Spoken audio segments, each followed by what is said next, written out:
Hadi jina anaanza kutoa jamaa watu wa Roro wanakuja. Anasema kocha wa mwaka wa mbele. Haya, kocha wa mwaka wa mbele, wale waliokuwa wanamsifia leo ndio walikuwa wanataka kumtemesha bungo. Bana, hivi swala uchambuzi jamani ni kazi ngumu sana. Ni kama vile kubeti tu, kufanya gambling. Yaani ni kama vile waganga wa kienyeji tumeshakuwa wachambuzi. Sasa hizi unapiga ramu. Yaani wamemsifia wakati anakuja. Bonge moja la kocha wa mwaka wa mbele. Oya. Sasa hizi Roro anakuja kuchukua nafasi. Sasa Folz amemwambia siendi. Siondoki hapa. Kama mna milioni 700, 800 nipeni na niondoke na benchi langu. Sasa Yanga hataki aondoke, Yanga anataka aondoke yeye mwenyewe. Chuma kinataka yeye aondoke na watu wake. Unasikia?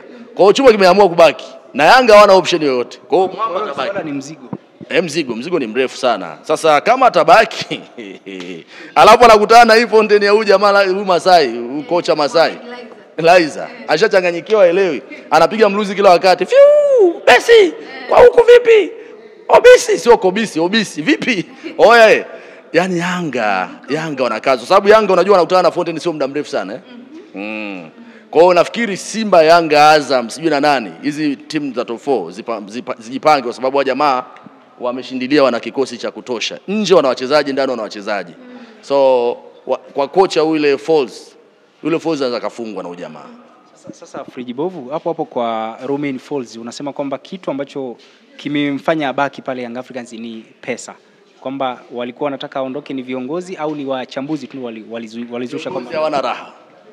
Wameshikwa pabaya. Sasa hivi wenyewe ndio wameshikwa pabaya.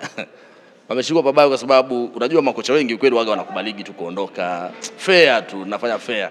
Bana no way out, acha tu niende. Sasa hiki Chuma niambia mimi kosa langu nini? Sijafungu. Lakini kama mna hiyo pesa kwa sababu kwenye kuterminate contract pale lazima mimi unipe kitu ambacho nakihitaji. Tulichowekea ile fidia, sio? Sasa Yanga wakiangalia mzigo ni mrefu lakini jamaa ameweka msitizo. Yanga wanamtaka ule kocha wa viungo abaki. Mashine ile. Alikuja naye. Jamaa alafu Roro yeye anataka aje na convoy lake na yeye. Romuald Rokotundrabe sijui Rakotundrabe yule. Anataka naye aje na watu wake. Sasa mambo akachanganyikana pale. Akayavagaa. Bwana wewe. Kumbe unataka kuja na watu wako. Alafu huku jamaa anataka kuondoka na watu wake. Na Yanga anataka wa viungo abaki na kocha wa makipa.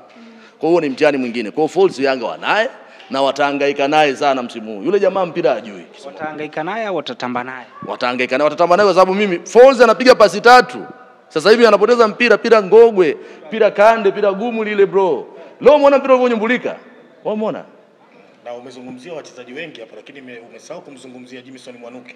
Mwanuke kuna muda simzungumzii kwa sababu kuna muda hakucheza kama ambavyo nilikuwa nimezoea kumuona. Na ndio maana hata kocha alikuwa anamuita anampa maelekezo panda. Yeye alikuwa anapiga sana back pass. Baadaye alikuja again momentum akacheza vizuri. Na muamini Mwanuke. One of the best player. Unajua yule ni versatile, anaweza akacheza winger, akacheza fullback. Mimi kama ni coach Liza angemweka kama winger. Angempa sana kitu kilicho bora. Angecheza chini kupanda Mwanuke ni changamoto kwa sababu pia alikuwa anakutana na jamaa wa Jeddah wale bro, wana miguvu.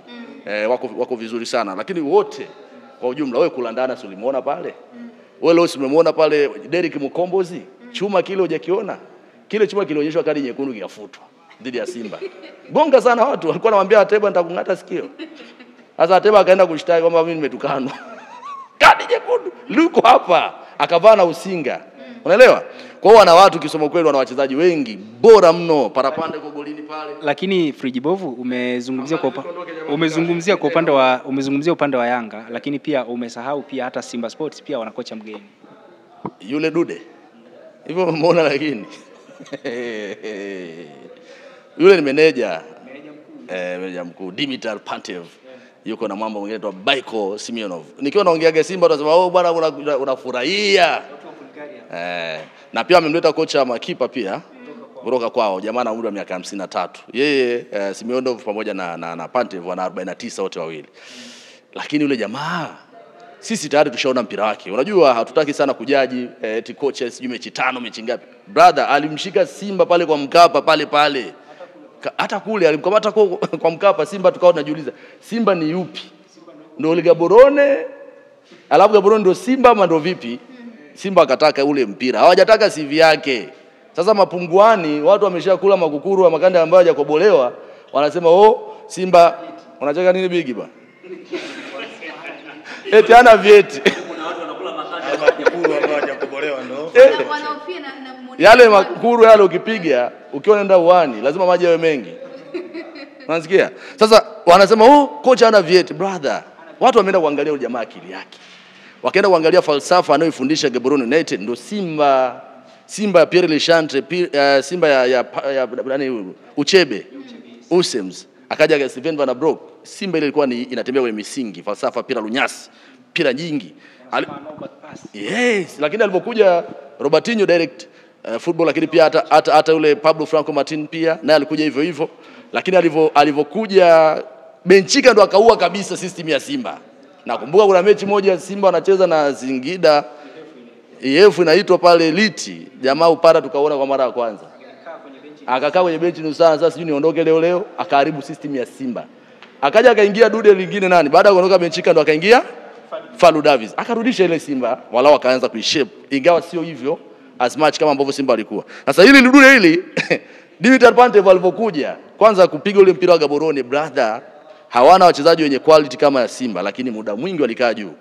Mimi nakumbuka ile mechi dakika 90, ball possession 56 kwa 44. Shot on target amepiga 5. Kila mahali passing accuracy, kwa maana ile kupiga pasi zilizofika 90%.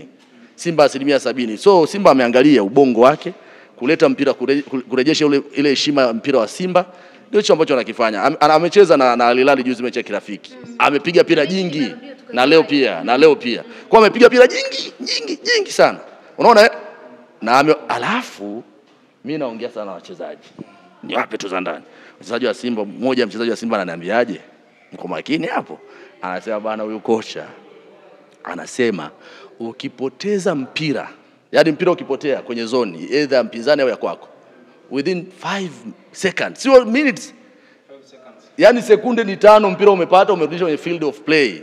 Kama mchezaji ujala ukashiba gole, kocha unakula mkeka. Kama fitness yako mbongo, kama fitness yako ungaunga mwana au unaruka mageto na kitambaa cheupe, bro, ucheze ule mpira. Kama unakula stanga sijui, yeye anasema mimi nakula, mimi ni kocha, mimi nishavuka huko. Ndio maana hiyo ya mpira mikazo. Mimi nishavuka huko, mimi nakula hizo au ndio maana anamuita kocha mikazo. Anapiga pira jingi. Kwa wachezaji lazima awe na stamina ya kutosha. Na ukipoteza mpira dakika 0 umepata. Simba hiyo kitu ilikuwa imepotea. Sasa mimi naiona ile Simba heshima inarudi. Na huyu pira mikazo akikaza, bro, ubingwa anachukua kweupe sana msimu huu. Kwamba wapinzani anaokimbizana nao kina Azam ya Ibenge, kina Singida Yanga ya Fall. Mimi ni Azam, bro. Yanga ndio habari ya Azam, si ameshadondoka juzi. Ibenge atajuta kuja pale. Ila Yanga Afrika hii inavyochechemea, nchecheme ya Falls. Bro, mpira gani ule unachezwa? Anakutana na huyu jamaa huyu mwezi wa 12 kesho kutwa. Akiendelea kubaki Falls, Yanga watajuta. Unajua ni bora zaidi wapambano wamchukua hata Nabi anazunga yuko mjini hapa. Kwa sababu akisema tu abaki, alafu akutana na hii pira tatu, pira sigara.